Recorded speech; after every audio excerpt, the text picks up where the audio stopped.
अरे धन्य माई भीमा जी का गोदिया,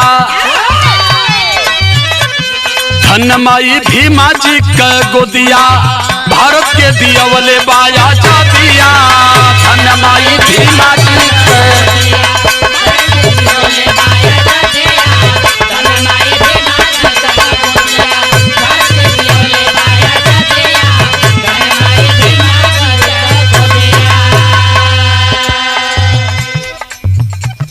धन्य है वो माँ, धन्य है आपकी पावन कोख, जिन्होंने इतना शानदार और महान बेटा इस भारत की धरती को दे करके 1000 2000 नहीं करोड़ों शोषित समाज को उन्होंने अधिकार दे करके सम्मान युक्त कर दिया। कहना है क्या है, 14 अप्रैल वाला दिन रह